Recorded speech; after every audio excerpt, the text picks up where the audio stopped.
King season 2 के episode 2 में आप सभी का स्वागत है। लास्ट एपिसोड में हमने देखा था कि जिनू और बाकी सब लोग रेड डंजन में फंस जाते हैं। उसके बाद टीम का लीडर्स अपने आप को सभी से इंट्रोड्यूस कराता है। वो कहता है कि अब हम सबको पता है कि हम रेड गेट के अंदर है, तो हमें सेफली वापस जाने के बारे में देखना होगा। लेकिन मैं यहाँ पे खड़े रह के प्रॉमिस नहीं कर सकता जो मैं पूरे ना कर सकूँ। डंजन ब्रेक के लिए हमें महीनों तक वेट करना पड़ सकता है, तो इसकी कोई गारंटी नहीं कि हम तब तक जिंदा बच पाए। इस गेट की मिनिमम डिफिकल्टी बी रैंक है। ऐसी जगह सिंगल यूनिट में सबको संभालना बहुत मुश्किल है, इसलिए मैं अलग अलग टीम बनाने वाला हूँ ताकि डंजन को क्लियर कर सके। ये सुन के जिनू किमचुल के इरादे समझ जाता है। आगे किमचुल कह रहा था कि अगर हम यहाँ पे रुके तो ठंड से जमकर मर सकते हैं या फिर वो क्रिएचर हम पर फिर से अटैक कर सकते हैं। अगर कोई मेरी टीम को ज्वाइन भी नहीं करना चाहता तो मैं अकेला ही डंजन को क्लियर करूंगा, तो मेरे साथ कौन है? तभी काफी सारे हंटर किमचुल के पास जा रहे होते हैं, लेकिन जितने भी सिया उससे लो रैंक के हंटर थे उन सभी को किमचुल ने टीम के अंदर आने से मना कर दिया। हमें पता चलता है कि यहाँ का एक दिन बाहर के असली दुनिया के 1 घंटे के बराबर होता है, इसलिए डंजन ब्रेक होने में महीने लग जाते हैं। और इसलिए किमचुल उन लो रैंक वालों को नहीं ले रहा था क्योंकि वो उसके लिए बस बोझ बन जाएंगे। फिर किमचुल उनसे कह रहा होता है कि अगर बॉस मरने तक तुम लोग जिंदा रहे तो तुम लोग बाहर आ सकते हो। तभी किमचुल की टीम की एक लड़की उसे कहती है कि क्या मैं उन लोगों के साथ जा सकती हूँ? किमचुल कहते हैं कि जैसी तुम्हारी मर्जी। वो मन में सोचता है कि क्या इसको मेरी बातों का बुरा लगा।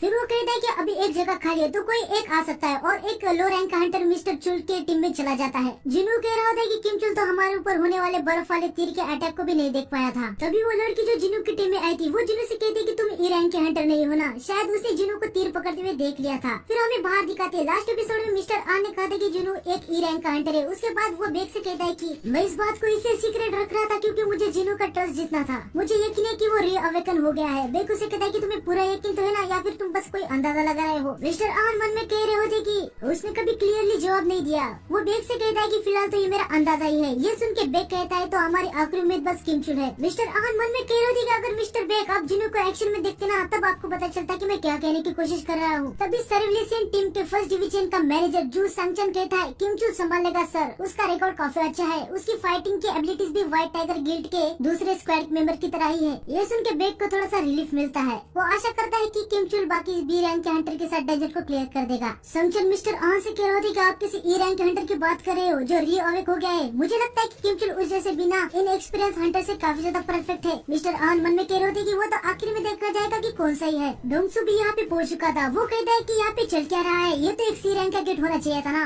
ए रैंक का गेट एफिर हो गया क्या? वैसे व्हाइट गिल्ड का मास्टर यहाँ पे क्या कर रहा है? वेब डोंगसू को बड़े ही गुस्से भरे नजरों से देखता है और बाकी सब डोंगसू को देख के काफी ज्यादा डर रहे थे। वेब डोंगसू से पूछता है कि तुम कोरिया में क्या कर रहे हो? डोंगसू से कहता है कि मेरा थोड़ा सा काम है यहाँ पे। वैसे वो ई रैंक वाला हंटर व्हाइट गिल्ड टाइगर में ज्वाइन हुआ है, तुमने ऐसे ई रैंक के लूजर को आखिर अपने गिल्ड में आने क्यों दिया? बेग कहता है कि आखिर तुम किसकी बात कर रहे हो? डोंगसू कहता है मैं जिनू की बात कर रहा हूँ जो अभी अभी डंजन में गया है। संग जिनू का नाम सुनकर बेग थोड़ा सा हैरान हो जाता है। वो सोचता है कि डोंगसू जिनू को कैसे जानता है। डोंगसू गेट को छूता है और कहता है कि यार ये तो एक रेड गेट है। फिर हमें जिनू को दिखाते हैं। वो उस लड़की से पूछता है कि तुम सभी तो यहाँ पे नहीं हो, तो ऐसी सिचुएशन में भी तुम इतने शांत कैसे हो सकते हो? वो लड़की बताती है कि क्योंकि हमें ट्रेनिंग में सबसे पहले यही बात बताई गई थी कि डंजन में कुछ भी हो सकता है, और किमचुल को व्हाइट टाइगर गिल्ड के इलाइट स्ट्राइक स्क्वाड में ज्वाइन होने के लिए स्पेशल ट्रेनिंग भी दी गई है। फिर दोनों टीम अपने अपने रास्ते तय करती है और एक दूसरे को गुड लक कहती है। वो लड़की जिनू से कहती है कि आपने अभी भी मेरे सवाल का जवाब नहीं दिया। जिनू उसे फिर से कुछ खास जवाब नहीं देता। वो लड़की समझ जाती है कि जिनू कम से कम ए या उससे भी ज्यादा रैंक का हंटर है। आगे किमचुल को आइस बियर के नाखून के निशान दिखते हैं। वो कहता है कि उनको रुक जाना चाहिए था। लगता है उस ई रैंक हंटर की वजह से बाकी सबकी जान चली जाएगी। तभी उसका एक साथी कहता है जाने दो, अब ई रैंक वाले से क्या ही एक्सपेक्ट करना, उसे तो ढंग की ट्रेनिंग भी नहीं मिली होगी। तभी किमचुल सोचने लगता है उनकी टीम में ज्यादातर सी रैंक और एक बी रैंक का भी हंटर था, तो मुझे वो ग्रुप का लीडर क्यों लगा?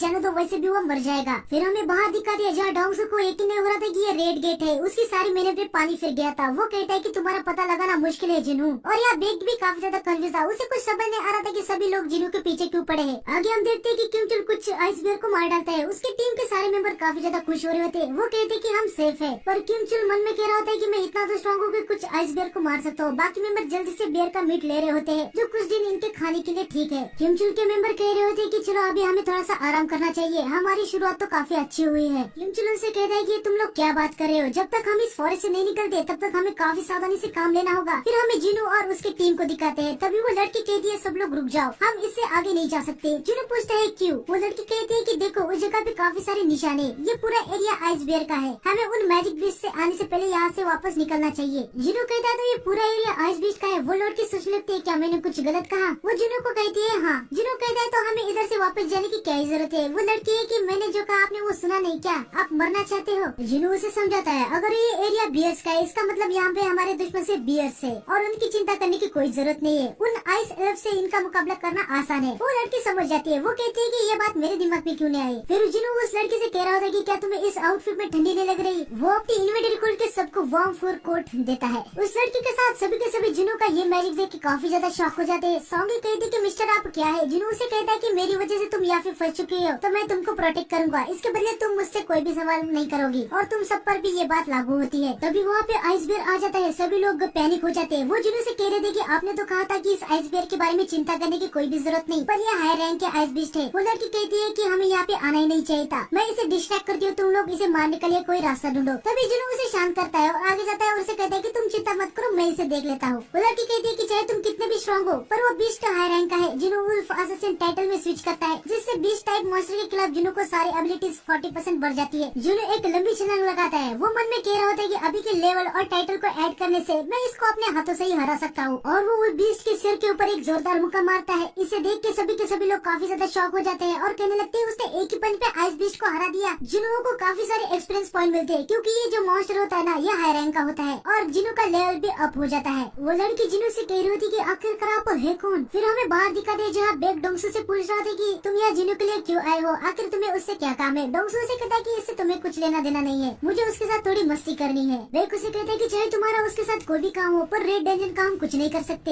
ये कोई नॉर्मल डेंजन नहीं है, वो लोग किसी डेजर्ट, किसी जंगल या किसी जहरीले सांप और कीड़े से या फिर किसी बर्फीली जगह होंगे। जिंदा से ज्यादा उनके मरने के ज्यादा चांसेस है। डोंगसू कह रहा होता है कि मुझे कुछ न कुछ तो करना ही होगा, मैं डेंजन ब्रेक का वेट नहीं कर सकता। जिनचुल मन में कह रहा होता है जिनू तुम्हें खुद को लकी मानना चाहिए, डोंगसू भी रेड गेट का कुछ नहीं कर सकता। आगे हम देखते हैं कि जिनू और बाकी सब लोग मस्त से बियर का मीट खा रहे होते हैं। सॉन्गी जिनू से पूछती है कि क्या जीना घर पर हमेशा पढ़ाई करती है। उसने मुझसे कहा था कि वो अपनी दीवार पे डिक्शनरी के पेजेस चिपकाती है ताकि वो सोने से पहले सब कुछ याद रख पाए। जिनू उसे बताता है कि नहीं, वो दूसरी टीन एजेंट की तरह ही है। वो डिनर करने के बाद तुरंत सो जाती है। जब वो स्कूल से घर आती है तो हमेशा आलसी दिखती है। ये सुन के सॉन्गी काफी ज्यादा हैरान हो जाती है। वो जिनू से कह रही होती है कि ये नहीं हो सकता, आप मुझसे झूठ बोल रहे हो, तो उसके ग्रेड इतने अच्छे कैसे। जिनू कहता है कि मुझे भी नहीं पता, जब हम मिडिल स्कूल में थे हम हमेशा गेम ही खेलते रहते थे। आगे जिनू उठ के जाने लगता है। सॉन्गी कहती है कि आप कहाँ पे जा रहे हो। जिनू कहता है कि मुझे अभी वर्कआउट करना है। सॉन्गी कहती है आप गेट के अंदर भी वर्कआउट करेंगे। जिनू कहता है कि हाँ, अगर मैं नहीं करूँगा तो मुझे पेनल्टी लगेगी। ये सुन के सब कहने लगते हैं कि ये थोड़े से अजीब है। जिनू अपना वर्कआउट करता है। वो कहता है कि अगर वो इसे कंप्लीट नहीं करेगा तो उसे पेनल्टी जोन में जाना पड़ सकता है। तभी वहाँ पे काफी सारे आइस बेयर आ जाते हैं। जिनू कहता है कि हमारे नंबर सेम होने चाहिए और वो अपनी 4th नाम वाली शैडो आर्मी को समन करता है। जिनू अपनी शैडो से कहता है कि तुम सभी को पता है ना कि ये तुम्हारी फर्स्ट बैटल है, तो चलो जाओ। फिर शैडोज और आइस बीच में फाइट स्टार्ट हो जाती है।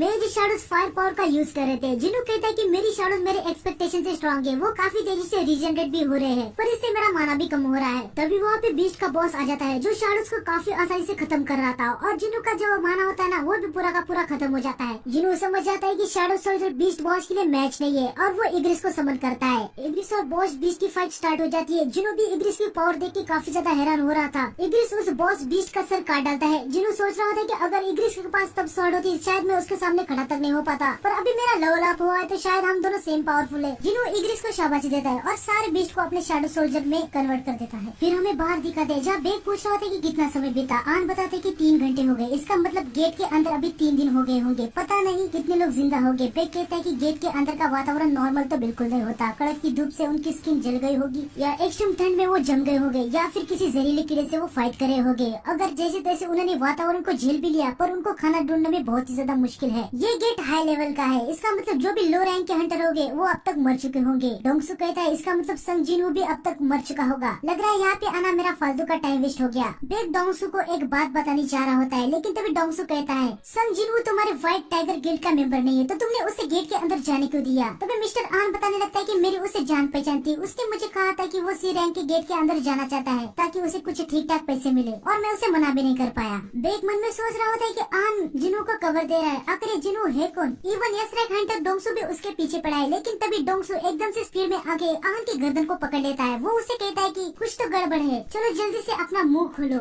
लेकिन तभी वहाँ पे बेग आता है और वो डोंगसू का हाथ पकड़ लेता है और उसे कहता है कि मेरे एम्प्लॉइज को छोड़ दो। डोंगसू बेग से कह रहा होता है कि क्या तुमने अभी मुझे ऑर्डर दिया, तुम खुद को कुछ ज्यादा ही बड़ी तोप समझ रहे हो क्या। तभी बेग अपनी पावर को अनलिश करता है और वो डोंगसू से कहता है कि क्या तुमने अभी कुछ कहा। ये सब देख के आन काफी लेजर डर जाता है और वो समझ जाता है कि अब 2 एस रैंक के हंटर के बीच फाइट होने वाली है। फिर हमें डंजन के अंदर दिखाते हैं जहाँ किम चुल के सामने बहुत ही बड़ा मॉन्स्टर आ जाता है। वो मॉन्स्टर टीम के सारे मेंबर को खत्म कर रहा होता है और तभी किम चुल भी यहाँ हार मान चुका होता है। लेकिन वो सोच रहा होता है कि मैं तो एक टीम का लीडर हूँ, मैं कैसे हार सकता हूँ, मैंने तो व्हाइट गिल टाइगर के सबसे टॉप बनने के लिए स्पेशल ट्रेनिंग भी ली है। तभी वहाँ पे आइस स्लेयर्स भी आ जाते हैं। उनको देख के किम चुल की हालत बहुत ज्यादा खराब हो जाती है। सारे टीम के मेंबर्स भी बहुत जख्मी थे। तभी एक आइस स्लेयर किम चुल के सामने एक टीम मेंबर को मार डालता है। ये देख के किम चुल वहाँ से भाग जाता है और हमें आखिर में आइस स्लेयर के बॉस को भी दिखाते हैं। तो नेक्स्ट एपिसोड के लिए चैनल को सब्सक्राइब कर देना। मिलते हैं नेक्स्ट एपिसोड।